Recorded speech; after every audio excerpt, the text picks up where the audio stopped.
wanna. Oh, no. Oh, oh,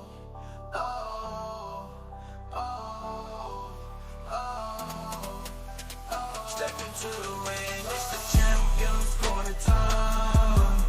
Oh, oh, WWE, and they only break it down. We shine from the top rope to the mat, all the action, all the heat. Champions Corner podcast where the real fans meet.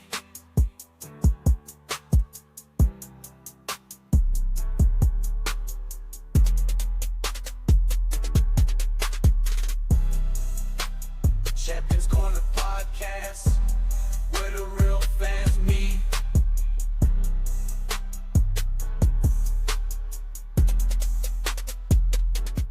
What's going on? It's another edition of the Champions Corner. We're live and in the building. I got my crew with me. I got the Alabama ambassador. He's in the building. This is not fake news. He is in the building. And I got Mr. Ron G in the building as well. And you know me, I'm the number one player, rocking the Champions merchandise. Get your merch today. We've officially launched the store. You can get your merch at championscorner.myspreadshop. That's championcorner.myspreadshop. The link will be below in the bio. So hop on in the store, look around. We got some holiday merch for you. Go ahead and get your merch while the merchandise is available. Fellas, we're fresh off of Crown Jewel. Everybody saw Crown Jewel? Oh yeah, Absolutely. Fresh off of Crown Jewel. A lot of things happening. And here we are, we're on the verge of possibly taking a turn, changing. But I tell you what did not change last night. Solo Sikoa did not change, not one bit. He stood tall in the ring, and maybe or maybe not, he might be the new tribal chief. Who knows? He might be. I think he earned his stripes. And guys, history was made, and the first ever Crown Jewel champion, the men and the women. Fellas, let's start it off how the show started off. Let's talk about the bloodline. All right. Oh, look at So, that. They're gonna look at the crown jewel right there. Look at that crown jewel. Oh, Hey. So let's start how the show started. We saw Solo Sikoa successfully defend his right to be the tribal chief.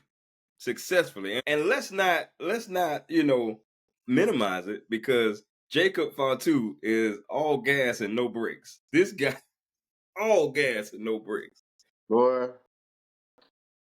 But on the other side, we had the OTC and the Usos. But there was an interesting look on the face of Roman Reigns as he looked off into the distance and saw brother Jey being adored by the fans. Jacoby, I want to start with you. What do you think was really going through Roman Reigns' mind? Is this dude really on equal footing with me now? Are they feeling him like this? They ain't used to be like this. What part of the game is this? Like, like that's what he was thinking. Like what part of the game is this? I knew he was on, but on like this. Why they cheer? It was like I can't believe they cheering louder for him than they were me. It was that kind of look, and like he couldn't believe it. Like I think he was stunned. At least that's what he gave out to me. He was stunned. He just couldn't believe. I mean, he created this monster, and sometimes that look he has, like, oh, this is my doing, and it's almost like it's working, but it's almost like it's something that backfired on him. You know what I'm saying? And he don't know how to take it because his role is being minimized. Like, for instance, he came out before Jey. When was what? Jey came out last? From the moment I saw that, I was like, yo, that's why, because Jimmy came with him. But Jey's like, nah, right. I'm main event Jey Uso now. I'm doing me. You know what I'm saying? I just had that blue thing for a little while. You know what I'm saying? So I'm gonna do me. And for him I knew it was gonna be something when. And that was the other part of the look he gave. Like, also, he coming out after me. Like, it's just, again, Roman's like, and first of all, Roman was in the opening match. When was the last time that happened? Like, you know, you know what I'm saying. I can't remember the last time Roman was in an opening match. So it was a look of shock, disgust. Probably a little. He was probably a little jelly, petroleum and Welch's, a little jelly. You know what I'm saying? You know, it was to me it was a wide range of emotions that he was feeling, but I liked it because now we're getting to see the range of the Roman. You know what I'm saying? So I like it. Mhm. Yeah. It's like I said, like you said, Jacoby, he knew he was on, but and we didn't know it was like this. And from firsthand, you could see it on TV, but until you in that building and feeling the vibes of when Jey comes out, Right. And your camera it's going different. everywhere. It hit different. Yeah. And so like I said, so you looking around like, yo, these people really with my cuz over here. Like, oh, nah, what is this? But like, he all making all kinds of faces. I'm like, you can get up there too. You can dance with him. Jimmy can go ahead and get in this. We all on the same side. You know that, right? You know that, right? But it's just something in Roman to where he can't. It's like he can't do it. It's like he got to be on top. It's like, and that's why I got mad. I'm gonna go back to SmackDown with it.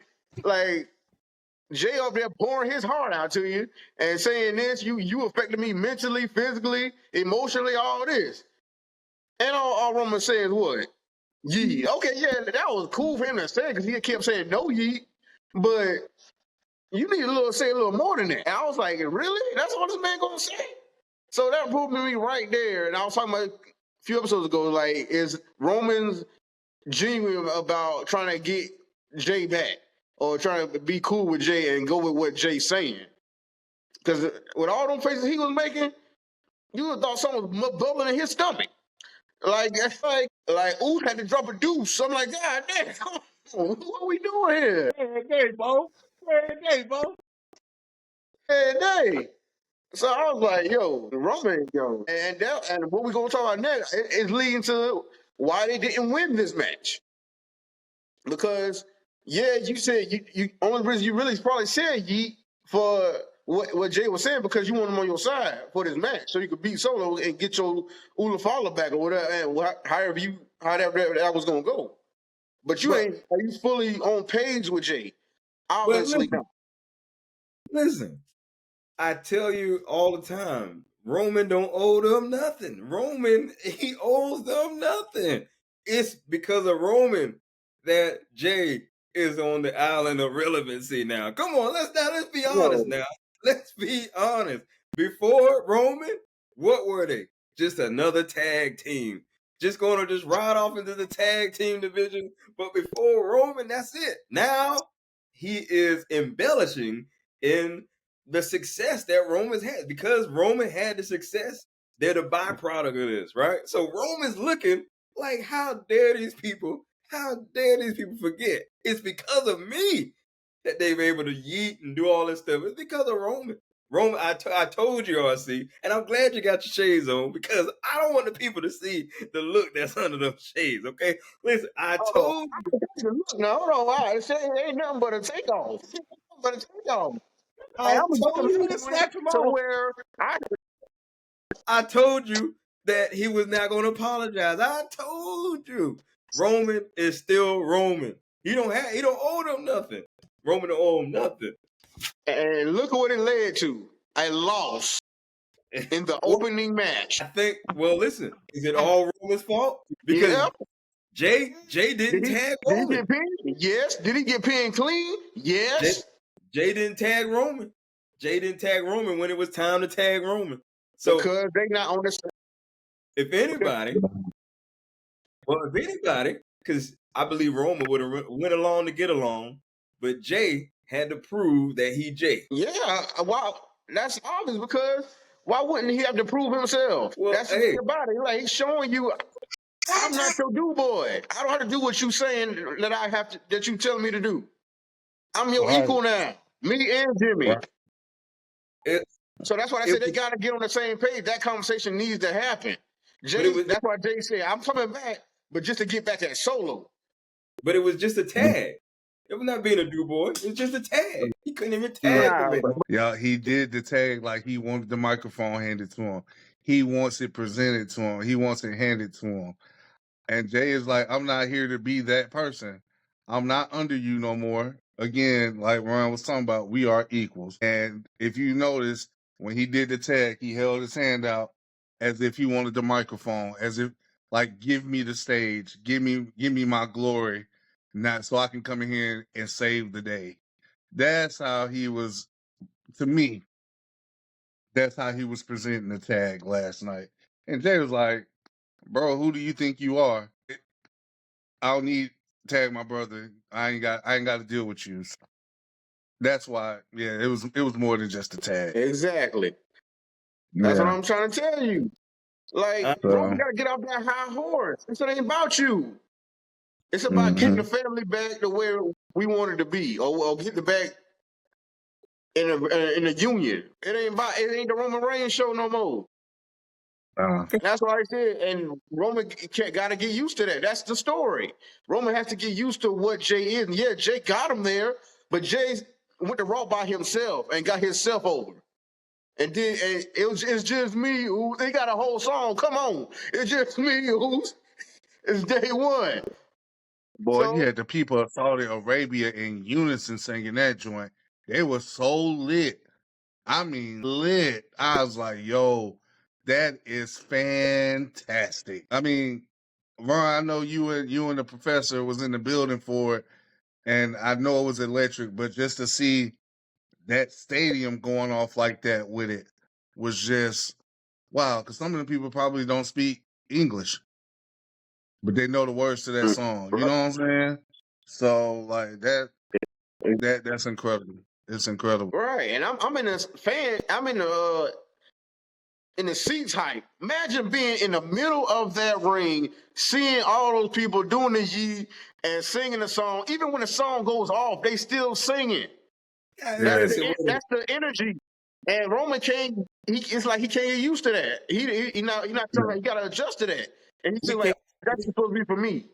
We won't sit here and be delusional to the digital audience because that's an international crowd. The international crowd, this is what they do. They sing along with the song. So it ain't just them though. It ain't just them with Jey. If Roman song had words, they would have sung his song too. So what you mad for? Everybody's putting the ones up for you. I wouldn't say that he's mad. Roman is doing what Roman has to do. He has to remain Roman Reigns. This is who he is. He said it. I'm not changing. He told Solo in the middle of the match, this is my ring. Right? And I think this goes on to the next subject here.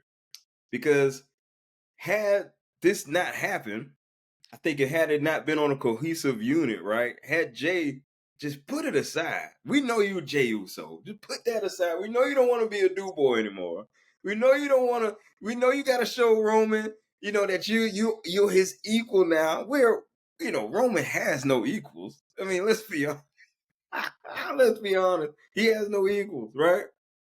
Had that not happened, probably it would have been a different outcome. But now we have a Sami Zayn problem. It looks like Sami Zayn has found his way into the storyline. What do you guys think about it? I told you.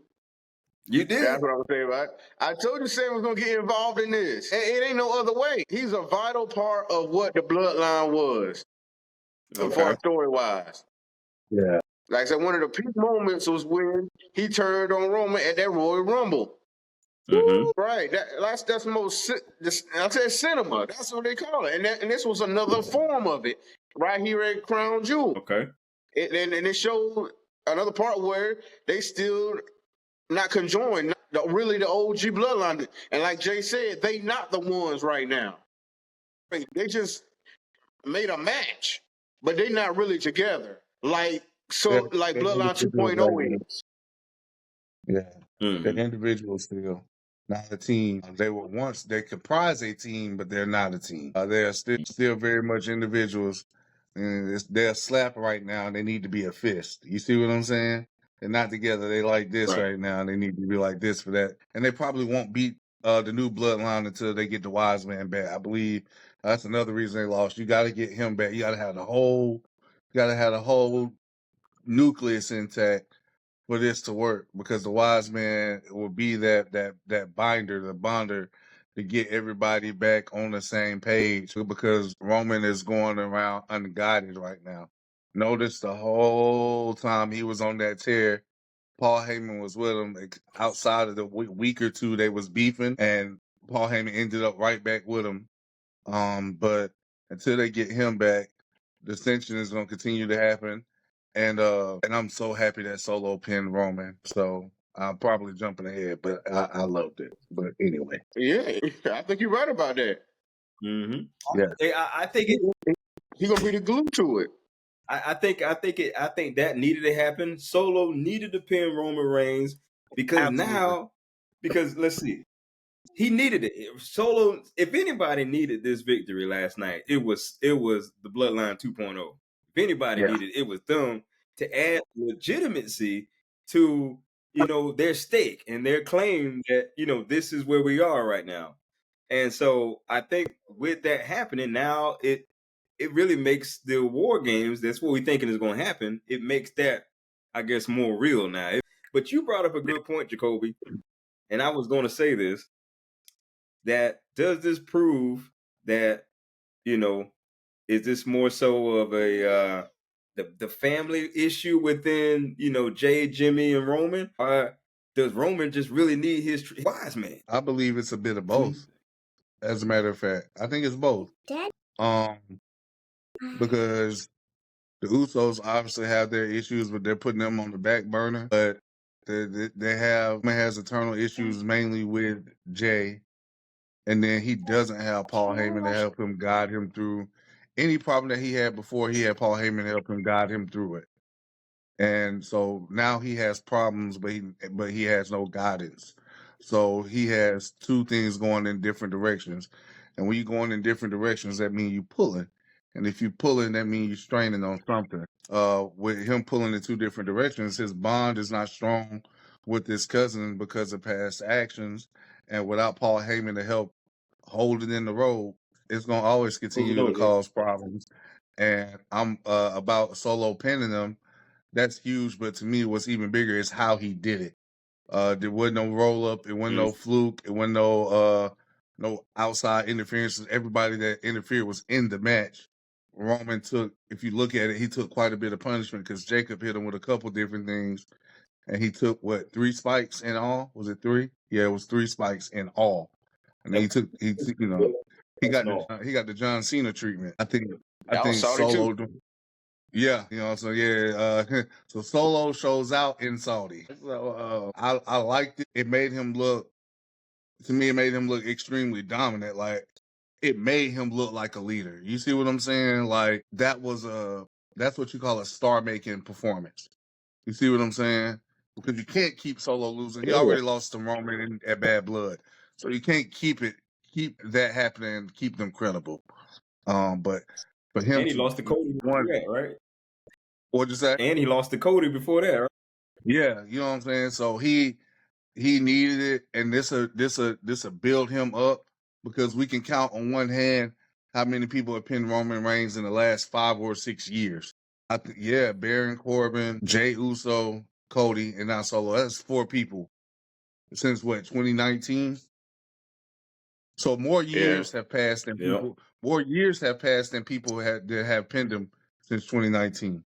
So for him to get that kind of dub without the outside interference, without weapons and chairs and low blows and all that crazy stuff, just straight power moves and spikes, and they got the job done. You knew it was major because how quiet that stadium got when it happened. And you know what I'm saying? Yeah. No different than when the Undertaker streak ended. It's just some pinfalls you just don't see coming. And I was like, I don't know how this is going to end, but I never even thought about that ending, which is what I love about wrestling. I want to be surprised, and that genuinely surprised me. So I'm happy for him, because that's a star-making performance for Solo. Yeah. And in the post interview, he had Bloodline 2.0 was going out in the parking lot. They got an interview, and Solo was saying, "Why are you surprised? This shouldn't be a surprise."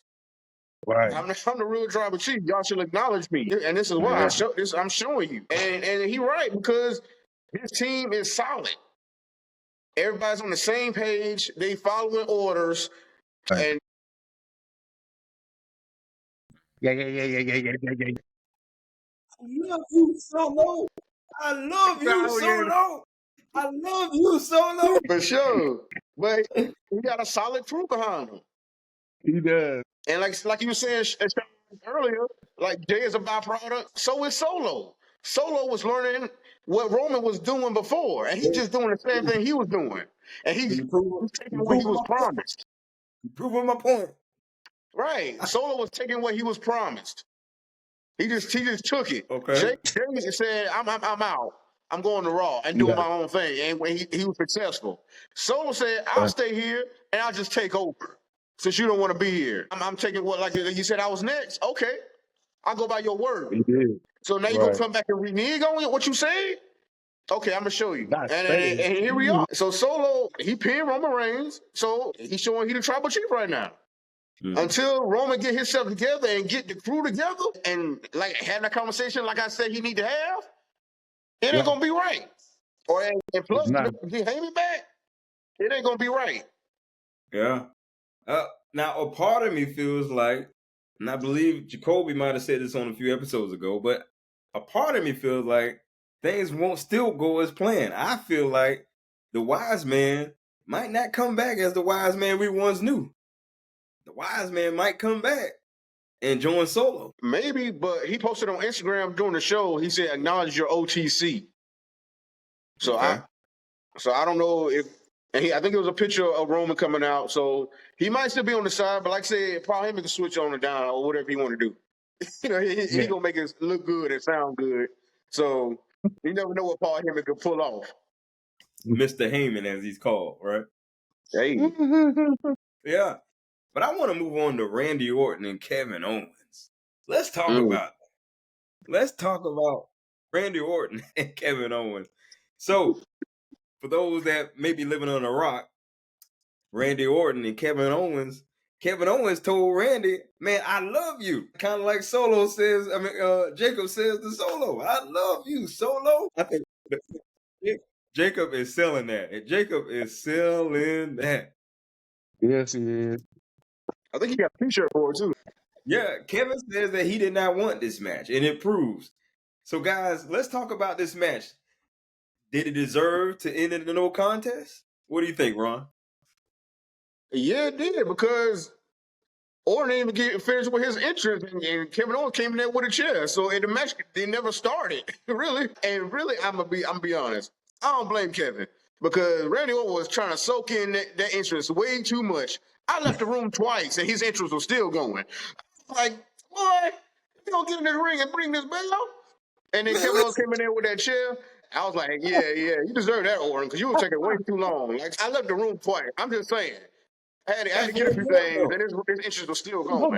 Hold on. So Kevin's like, all right, I heard this. Hold up. I gotta stop you right there. In all fairness to Randy Orton, we have sat through decades of Undertaker entrances, so we should be able to deal with Randy having a long entrance. To your point, it wasn't like that was a short ramp. Now, come on, man. They had a long way to go. Randy was still walking slow, and he was listening to every person sing that song. How often is Randy gonna get that, man? Randy love to soak in it anyway. Well, yeah, he do it nowadays, yeah. But I'm just saying, Kevin Owens was agitated, and he had to get in there. He was ready to fight. And what really got me was he had the Bob Orton T-shirt on. Just disrespectful. Disrespectful. Right? The douchebaggery but he's been doing that lately. Yeah. He had on the coat. He had on the what? Something Dusty Rhodes shirt. Yeah, so he's been doing that lately. We've probably been doing it a long time. But yeah, so like I said, it really got out of hand first at the very beginning. The match couldn't get started. He's security, even the GMs got it. Because Adam Pearce got the RKO. What's his name? What's the other GM name? What's his name? He didn't get much damage done to him, though. No, yeah. I'm saying he got out of the way. Oh, you talking about Aldis, Nick Aldis. Yeah.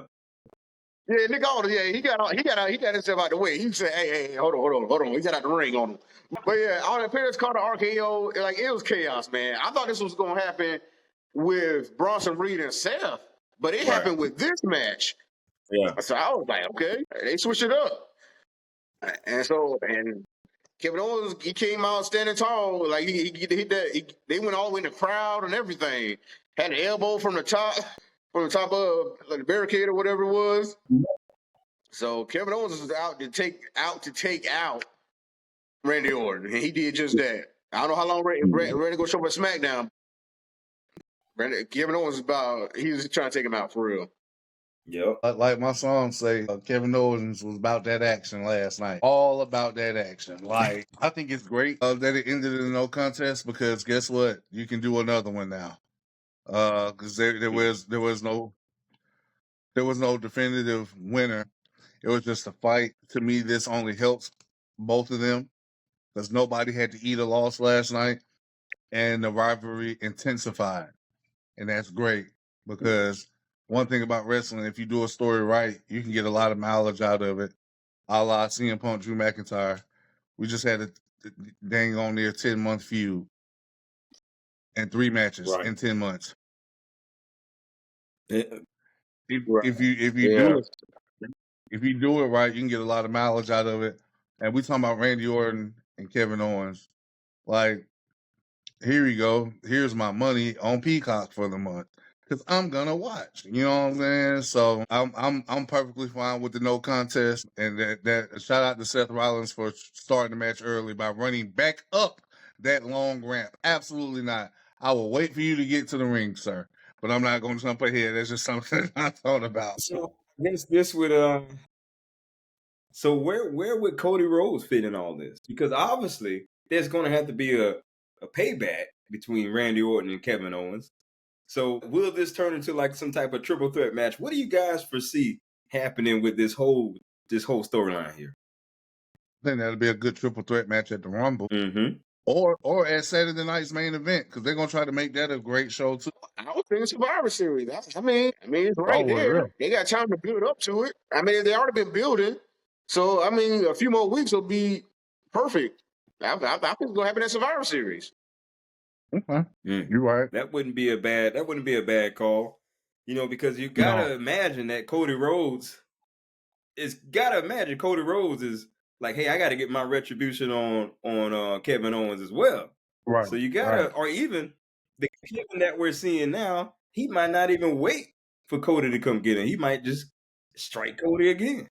So we want to know what you guys think in the comment section. What do you guys think in the comment section is going to happen between Randy Orton, Kevin Owens, and Cody Rhodes? Is Randy going to be out for some time, or is he going to come back and be the Viper that we know him to be? But let's move on to this next topic here.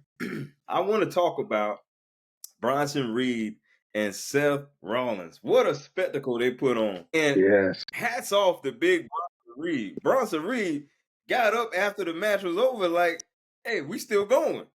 Ron, what you thought about this match? Hey, like Seth said after the match, I'll make you famous. I think he's doing that with Bronson Reed. Because Bronson Reed, like the commentators kept saying, this man got the motor like nobody else got. And he keeps getting up, he keeps going. Even after he lost the match, he kept going. His eye bleeding, his eyebrow bleeding, everything. But he's still up. This man took 3 curb stomps. Mm-hmm. 1 on the outside, on the stairs. Well, yeah, probably 4. Yeah. But I'm saying as far as the end of the match, one inside he was coming in, and then a super stomp from the top rope. Yeah, he got pinned, but guess what? He didn't need no help getting up. He was ready for more, and I'm pretty sure with the match that they having on Monday Night Raw with Seth Rollins going for the number 1 contendership for the world title, I'm pretty sure Bronson Reed's going to cost him that. And he's not going to be finished with Seth. So we're not finished with you. He's going to pull up Braun Strowman. Braun Strowman in here right now. He injured, so Bronson Reed taking that spot right now. He's doing his thing. But yeah, they showcase what Bronson Reed is all about. This is what this match was supposed to do, and he was pretty much dominating Seth for the most part. And Seth was saying at the end of the match, like, what is wrong with you? Like, Seth had to leave all he had in that match.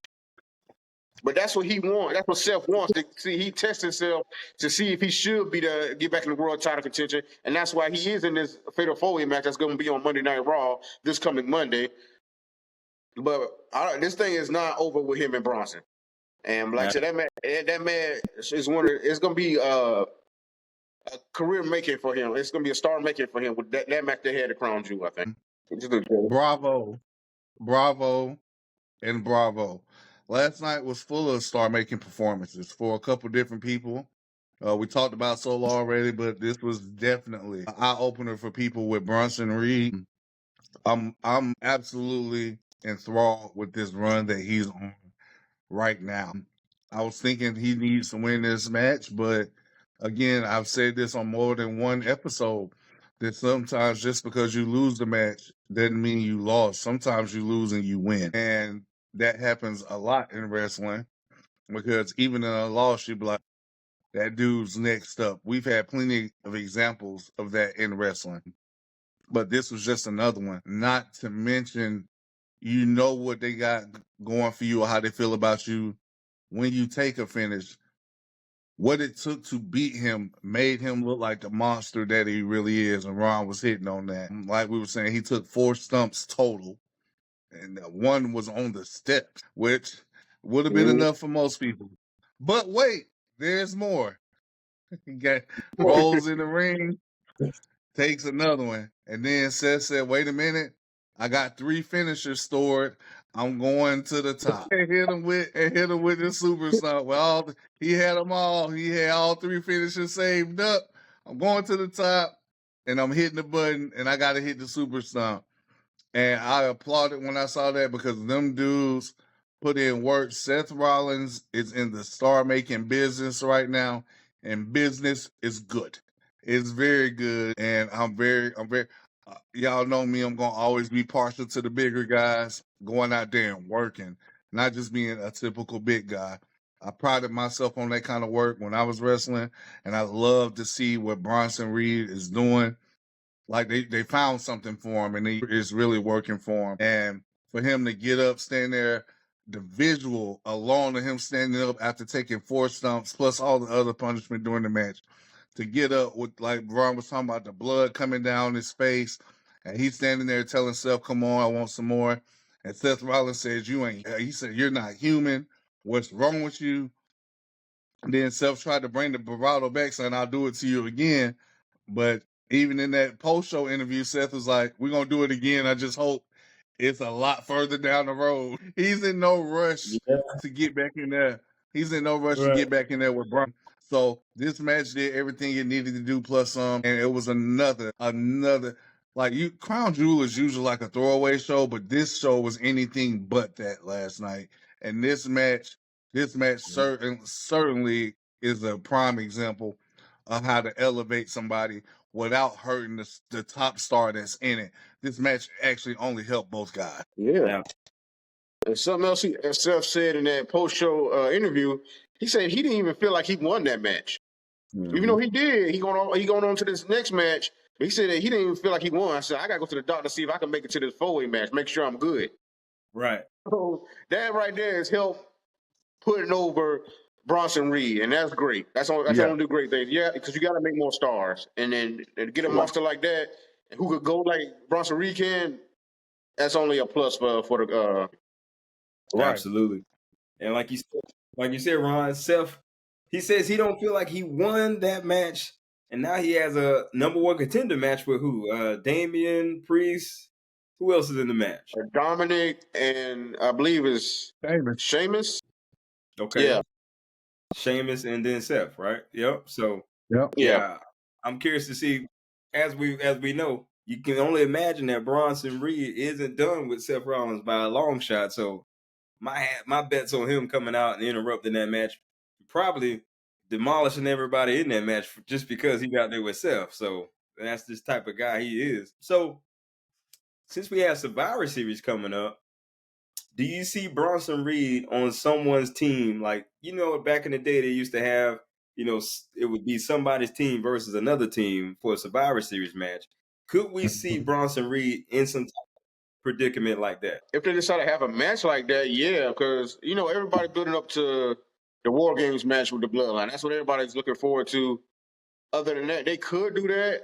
I just feel like they would probably do it with either like Judgment Day and somebody, or like they still got his Wyatt 6 versus Final Testament. They got other options. I don't know if Bronson Reed fits in there. I feel like they're just gonna build up to another Seth Rollins match. If they don't do it on Raw, they're gonna build up to Seth Rollins. They've kind of gotten away from it. They've kind of gotten away from the traditional Survivor Series matches outside of the War Games match. Yeah. Right. Yeah. But like I said, they can bring it back anytime. It's Triple H involved now, in charge now, so you never know what we can get. But for right now, I just feel like they just gonna continue to build up him himself right now until the year's over, and then it's gonna be Royal Rumble time. So after that, yeah. We want to know, ladies and gentlemen, what you guys think in the comment section, because we love reading your comments. We see you out there. We're seeing all your comments. A lot of you guys are really supporting. We loving it, man. So let's move on to my girls, Cargill and Bianca, standing tall. I mean, I think they got my call. I gave them a call. I gave them a little pep talk before this thing. I think they got it. I think they heard. Oh, that was you. Okay. That was you. That was me. That was me. On behalf of you guys, of course. Hey, do it for the crew. But man, they stood tall. I actually thought that they were going to lose this one because, that's kind of what happened in Burl. I mean, they kind of been down that road, but they defied all the odds and they stood tall. What's your biggest takeaway from this match? For me, like they said, they proved why they're the champions. Like they said in their post interview, it's like, yeah, we took on teams from Raw, SmackDown, NXT. Like Jay said, anybody could get it. Like I said, they were excited before this match happened because they learned from last time in Clash of the Castle, just like you mentioned. They lost last time. So I feel like they learned from that. They got their head on the swivel. They paid attention to everything that's going on in this match. So they make sure that what happened last time don't happen this time. And so and they pulled out the victory. And it's like I said, you got Jakara and Lash, who still need more seasoning, and they rookies. So they took advantage of that. They got Piper Niven and Chelsea Green. They not always on the same page. A lot of times they clash in the ring, and Chelsea gets to move from Piper a lot. That's happened multiple times. So they capitalized on that. As far as damage control, they just had to get in where they fit in with them, because they could make it to the one end of the ring to the other quick in a hurry, and so they got major plethora of moves to pull off, but they just capitalized on them just being down. But like I said, that's the team. That's the only team I could have seen, like other than Bianca and Jey, that could win this match. And so, but Bianca and Jey, like I said, stood their ground, to prove that why they are the champions, and they wait on the next opponent. Go ahead, Mr. Again, start making performances here. I was proud of the Meta Girls because I like to see us working, and they was pulling up that powerbomb move was dope. I really like that. The way Corey Graves popped for it was crazy, but I'm glad it happened. Again, you got to be in the business of making stars, and they building up Lash and Jakara, and the anticipation of Jade and Lash doing something was there. You saw it when they faced. I was like, money. Like when I saw, oh, that's money right there. You know what I'm saying? And I was waiting for them to throw hands so I could go ahead and yell fisticuffs a bunch of times. But y'all know how I do. I was most excited about seeing Lat because they keep talking about no female being able to match them in power, but they always say except Lash Legend. So I'm looking forward to the Meta Girls evolution. I'm just glad that they're getting a shot. You know what I'm saying? To do this, and I think they're doing well. And Jakara's coming along to say I haven't seen her wrestle a lot, but you can tell that she's actually trying to improve. You know what I'm saying? So I'm never gonna be mad at anybody for giving effort. So again, I think a few more eyes. Well, no, I mean we got the NXT chant last night, so that's a big win for them anyway, for the crowd to just be chanting NXT, because everybody knows that's where the girls are from. You know what I'm saying? So I think that's a huge dub for them. Again, you don't have to win the match to win, and that's another example of that for me. And Bianca and Jade, that goes without saying. It's like having the Avengers in the ring and everybody just out there. You know what I'm saying? I feel like, you know what I'm saying. Everybody brought their A game last night, and I was happy about that. Chelsea Green is so good at what she does. She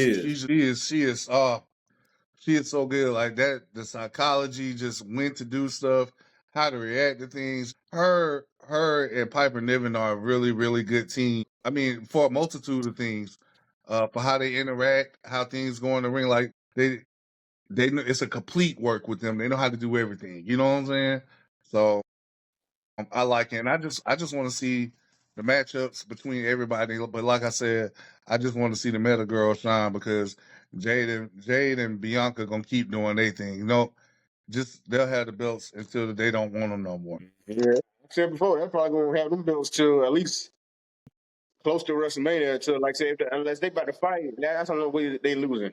If they didn't lose at this match, like I said, they learned from the last time, and so other than that, they just going to be going after each other. That's the only way they lose these belts. Absolutely. I mean, I think they put on a good showing last night, and so now it's like, man, where did they go from here?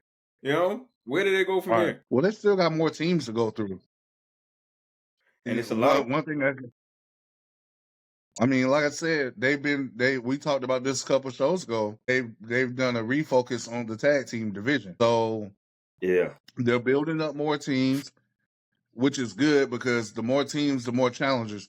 And you have the cool thing about the women's titles is that it's just one set. So you got 3 different shows to build up multiple teams. So if each show had 3 to 4 teams, you got plenty of challengers to go through. Plenty. So. And with the amount of women that's in NXT, get ready. You might as well be down there for a minute. Because like I said, they about to have a 5-on-5 tag team match on this coming Tuesday in the ECW Arena. And so you get that's 10 women right there. Right. And so they can team up. And so they got contenders now. They got half of contenders for sure. But you know, those my girls. Ain't nobody want none of the smoke. So, you know, I'm just putting that out. Nobody want none of the smoke. But listen, I tell you who came to Saudi Arabia, and this guy, he must have took heed to my message as well, because I met LA Knight at the 7-Eleven, and I told him, I said, good luck out there. Good luck, LA Knight. Good luck, man. I hope you win in Saudi Arabia. And I think he took my message because he pulled off a deal out there. You know, it's something about being around the player. You know, it's just something about it. You know, he took that he went over there and got a big deal in front of the Saudi Arabia fans. I was pulling for Carmelo Hayes again, but LA Knight pulled it out once again. What's your thoughts, Ron? I feel you, boy. You got them words. You got the motivational words. That's what you got. That's what it is, man. I feel you, bro. Yeah. But I feel like that, just trying to help the people. That's all. Hey, you gotta do it. You gotta have LA Knight on the show soon. You know what I'm saying? But I think me and Professor said it last time. LA Knight just got that customized bill. So that I was like, ain't no way this man losing this bill. He just showed it off last couple Fridays ago.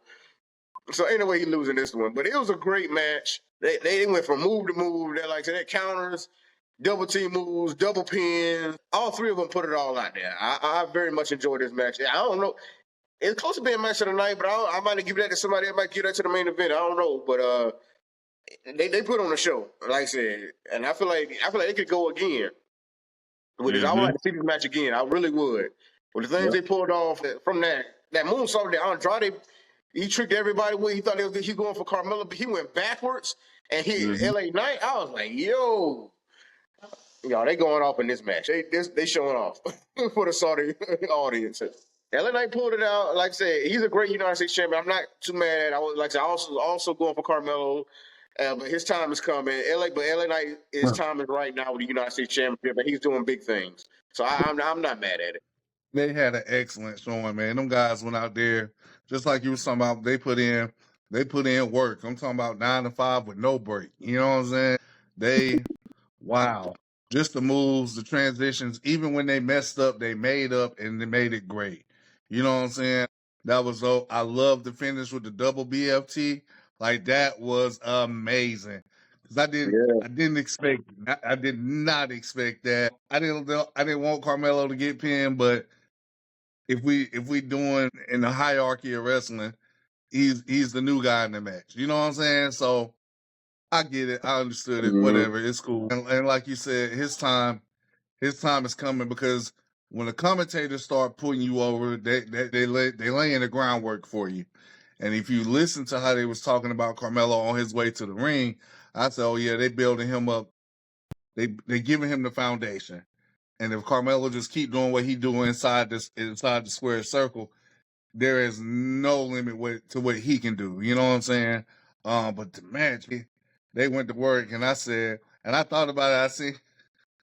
I thought about you in the picture in the gas station when he came out there, and I was like, you said his title got customized? Yeah, Yep. it's his strap. It says LNA all over it in black and white. Really? So yeah, if you look at the strap, it says LNA all over it. Yeah.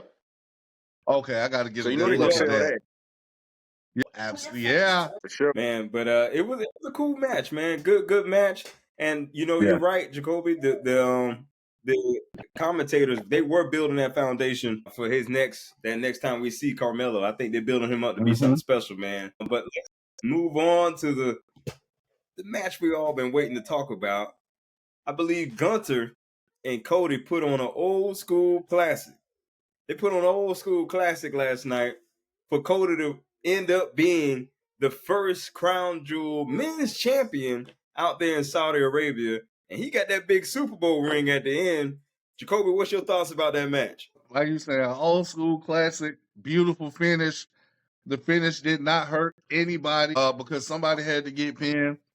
The back and forth was excellent. I love the finish. It was an ode to Bret Hart, just like Corey brought up. And the irony is that he was just making fun of Bret Hart a couple weeks ago, and he got caught in the Bret Hart finish from WrestleMania. I thought when you talk about the beauty of wrestling, that's it. The callbacks, the moments, how things transition, how they happen. It's just so it was done so well. You can tell that these two guys are the top guys. You know what I'm saying? Like these are main eventers right here. These guys went out there and put on a classic. Like this is their 12th show. Probably 9 to 10 of them have probably been uneventful. You know what I'm saying?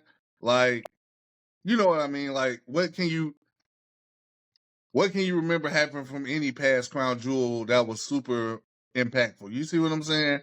The people of Saudi Arabia pay great money for these shows to get put over there. TKO is happy to oblige. So, but last night, WWE absolutely gave them their money's worth and some. And this main event, I would say this main event over-delivered. It certainly didn't under-deliver. This main event over-delivered to me. There were no shenanigans, no outside parties, just a good main event match.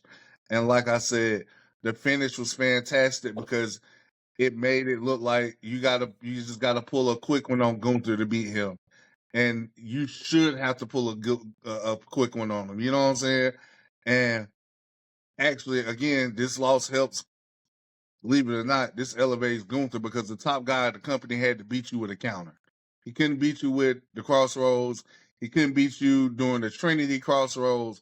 He had to roll you up with your own while you had him in a hole. So I love the finish because I felt like it helped both men. It accomplished the goal of getting the new title on Cody. We can call that the AEWWE Championship because that's what that belt reminds me of. just, Oh, yeah. you know what I'm saying? So, but I think it was dope. The whole ceremony at the end was dope. Getting that Super Bowl ring to me, all that to me was dope because in wrestling, the goal is to be fighting for something, and our goals in wrestling are championships. So it don't matter which one it is, you want to go get it. Because like if I get signed there, I want to do that too. But the only way you're gonna ever get a shot at being a crown jewel champion is if you become a world champion. So there are goals and there are multiple levels to the goal. So I loved it, man. I'm all for it. I didn't know how to feel about the idea at first, but after watching the show, I said, okay, I like this. They made it seem like a big deal. Of course, they was only gonna do so much for the women over there. But the men inside, you saw how they had people of the dignitaries in the ring and all that stuff for it. So you can tell it was a big deal. You know what I mean? Yeah, but they did that for both of the men and women because Liv was in there right with Cody. So they all did it together. And so they both got their props. They both did the ceremony together. And like I said, I just love seeing them interact. Because you don't see Cody and Liv interacting because how they characters are. But seeing them interact with this was just enjoyable for me to look at. Right. But as far as the finish with Cody and Gunther, boy, they had kind of foreshadowed it on SmackDown with, Gunther getting that chokehold on Cody as the show was going off. You know what I'm saying? So they kind of foreshadowed what was going to happen in the match. And that's part of what I like, and how they reverse each other's moves and then they counter and did, like I said, the Bret Hart, pin and whatnot. It was great. I very much enjoyed it. Like I said, it's probably match of the night, especially because of the build-up. Like when your biggest heel and your biggest baby face going right at it, and the story they built and they reasons for why they wanted to win this match, trying to win opposite sides of each other. Like I said, I was talking about a couple episodes ago by telling their why for what they was doing, and they both got very much separate different whys for why they do what they do and why they was going for this big old championship. This is one of the biggest championships I've ever seen in my life. Yeah. No wonder they had guards the whole match for this championship. For all these diamonds, the size of it, I was like, boy, no wonder they wanted people to come see that in the WWE experience. Right. And I saw Cody put that belt around his waist. It was like he put on a plate of armor. I was like, yeah, this man going to war for real. This man put on a plate of armor with that belt. A lot of his body. I was like, hey, no wonder they don't want him to take that home. They got to go, because if they go through doggone airport with that, they're going to be sitting there for a while. He might not make it to SmackDown or Monday Night Raw, whatever he's going to be on next. I was like, no wonder they want to keep that over there in Saudi Arabia. They got to put it on a glass case and everything. They gave him that ring. That ring barely fit on his finger. They got to resize that. I was like, because Cody had big trouble putting that ring on, but he forced it on. He got it on there. That little Super Bowl ring. I don't know how much that's worth, but I know they better keep that safe too. But it was very much enjoyable. And like I said, I had Cody winning, and I'm glad he did win. I'm glad there wasn't no shenanigans, because Cody did say it's going to be a definitive winner in this match, and he kept to his word, and that's exactly what happened. And it was very much a great match. And then I'm ready to see how they continue to play it year after year. And so, and this is just a great kickoff for the new thing that they're trying out, and the new thing that Triple H wanted to do. His vision has come to fruition, and so. And it's a great start to it. It is a great start, and we need that experience right here in the States. We need that WWE experience right here in the States. But man, so let's talk about Liv Morgan. Liv was very uncharacteristic. You wanted to add something, Jacoby? Yeah, real quick about the experience. I think they put that overseas for a couple reasons. But I think the one reason we won't ever get one of those here was because the fans here are spoiled. The fans overseas are super grateful for anything basically that they get. So let's reward them, since we can't be here all the time. Let's give them something to visit. Let's give them something to see. Let's give them something that they can enjoy when we can't come to town. If you were speaking about it earlier, the international crowds are always super dope. Always. Oh yeah. I think we started that. What was that? What was it? Backlash was in France.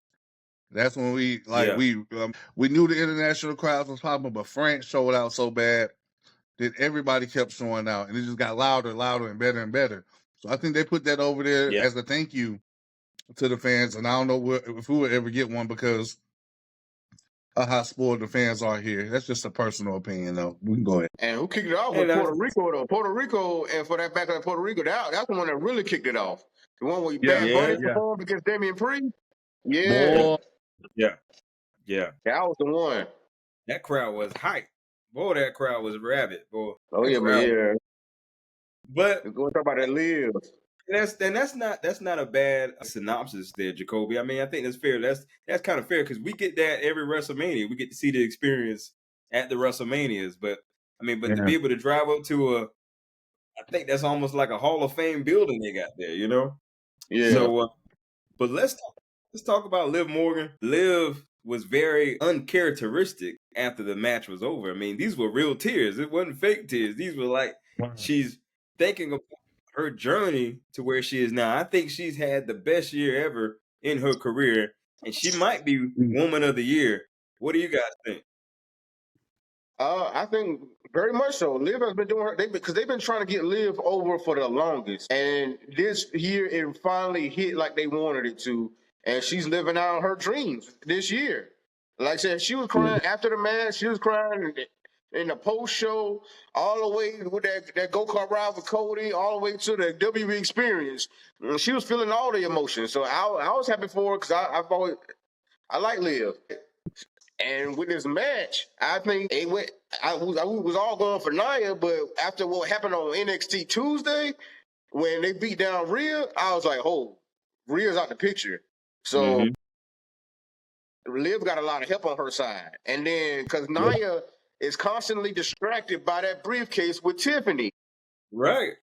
So you got that on the back of your mind. You got Raquel outside. You got Dom right there, and then you got Liv in the match with you. So Nia was surrounded. So it was no way that she could really pull this off. I mean, it wasn't like no way, but it was just way harder for her to pull this off with all that distraction and interference against her. And she's already fed up with Tiffany, and I can't even imagine what she's gonna say or do to Tiffany Stratton on SmackDown, because she already done choked her, had her in the headlock, told her what the plan was, but Tiffany came out there way too early, and so that messed Nia up for real. So I really can't wait to see what happens on SmackDown. And I like how this pushes that forward. I mean, hats off to Liv. Like I said, it seemed like Dom and Raquel out there clapping for her as she was, accepting the title from Triple H. It felt like a real moment, and they were just standing there happy for her beyond character-wise. You know what I'm saying? It seemed like they were really happy and clapping for her and, just cheering her on. I think a number of people were too. Like I said in the post-show, Big E and I can't think of the other girl name, but they was all happy. Everybody was happy for her. And like I said, she said you ain't gonna be able to shut her up now. She got both that big old belt and the world championship, and she got that ring on, and she gonna use that ring. That ring gonna come up just like MJF. Just like MJF used that ring she gonna use that ring. Against somebody. So it's gonna push everything forward with her. And I was happy about it. I mean, ain't gonna lie. I was going for Nia, but I'll accept this. I wasn't mad at it. But man, what a year to rub this in Rhea's face. She got the women's title, she got the crown jewel title, she got the ring, and she got Dom, all in the same year. Man, but Rhea could have won. Rhea, like I said last review, Rhea could have got her win, but she decided not to. But that's a whole other thing. Go ahead, Jacob. He said, handle it later. The business is the ring. Boy, Crop wasn't having it. Crop wasn't having it. That's one of the funniest clips we ever put up. But boy, Carl, so you don't want your titles? That's what you're saying. You don't want your belt. But nah, man, this is an incredible year for Liv Morgan to go from a girl working at Hooters to being the women's world champion and being the first ever the inaugural crown jewel champion and getting your Super Bowl ring. You got like Sean just broke it down. She it's the year Liv. The gimme. That she got it. The title, she got the two titles, the ring, the man, the group. Her homegirl then came back. So this is PWI might have to make her the woman of the year. I think they already did the 500 for the year, but regardless, even if they do it, she would still have to be ranked up there. You know what I'm saying? But this is, as far as 2024, after, I would say, post WrestleMania, it's been all Liv. because she wasn't even this All this. over when she beat Ronda Rousey for the title. Right. Because they was trying to get her over then, but it's like you said, this year it's really hitting this year, and and kudos to Mr. Levesque, they're capitalizing on this situation. I can't stand Best for it. business. I didn't want to say it, but I had to because I knew you was gonna ask. I knew it. Oh, Look at but you. something to add to that, we was like talking about who gonna go after the women's tag team titles. They had an interaction with Liv and Raquel against Bianca and Jey, and Liv saying, "I want all the titles." So that might be their contenders in the near future, because they had definitely had an interaction between them two teams. We never know what can happen. Especially with Rhea might be out for a little while, that might be the next challengers for Bianca and Jey, Raquel and Liv. That wouldn't be that bad. Wouldn't be that bad. That's Wouldn't be good. that So I bad. like to see it. That would be, man. Raquel holding it down. That girl holding it down. She ain't missing that one beat. She ain't missing at all. Outside of what happened at Bad Blood, she's been doing really well. Yeah, I was about to say, I was gonna let it go, but I feel like I had to say that. But you got it up for me. Yeah, she thought this match was supposed to keep going. Yeah, your boy Ron, your boy announced his retirement match. Your boy Bill Goldberg said he coming for another match. Who you guys got? Who y'all think he gonna face? Gunther. You okay? Me and Playboy was talking about this earlier. Chris said he think it's gonna be Braun Breaker, but I said they setting up for Gunther. But he said, nah, man, this would be better for Braun Breaker. So that could be a dark horse in this race, but I think it's Gunther as well. Yeah, I think it's Gunther as well. I mean, considering the derogatory remarks he made, I think it's Gunther as well. But as always, we want to hear what you guys think down in the comment section. Who would Goldberg? So we got Goldberg retiring in 2025, and we got John Cena retiring in 2025. Before we go, I want to hear from Ron and Jacoby on who is John really going to face at WrestleMania. What do you think? I'm ready for whoever it is. I think it's actually everybody keeps saying Randy Orton versus Cody or Cody versus Rock or whoever that trying to build up that triple threat match with Roman, Rock, and Cody. Boy, but if they do it that, because they ain't mentioning Cody, not mentioning John Cena's schedule for nothing. I want that John Cena schedule. I want what John Cena had. I want to be that quarterback. And how about you face the quarterback at WrestleMania? That you trying to picture your reign after. How about you do that? I was like, yo, that might be the one. I like that. Well, that's money written all over it. Yeah, if you go that route, that's excellent because you can still get the Roman and Rock match that you wanted anyway. Plus, you can get the John Cena and Cody. Woo! Boy, them tickets are high for WrestleMania. Boy, I'm about to save up. I got a little time. I'm about to save up. I'm about to go to Vegas to hit the strip up. Let's go. Champions Corner in the building for John Cena's last WrestleMania match. Come on, bro. Have you looked at ticket prices for Mania? Man, I posted it on TikTok. I was like, who? Yo, them things up there with the Super Bowl tickets, bro. Bro, them tickets high. I mean, they were showing tickets for both nights, and these are the pre-sale tickets. So, like I said, they probably go down closer to WrestleMania. That's what I'm kind of waiting on. But for right now, they're looking like the nosebleeds like $450. It seemed like $250, $450 each.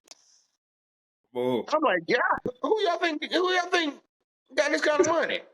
The people in Vegas. That's why I said, bro. We need them media passes. We need to get them show up there so we get the media passes. Yeah, let's get some media passes. Yo, and I'll be right there. Mr. Paul Levesque, I just want to thank you for all you've done. But man, but I think it would be Cody versus Randy Orton.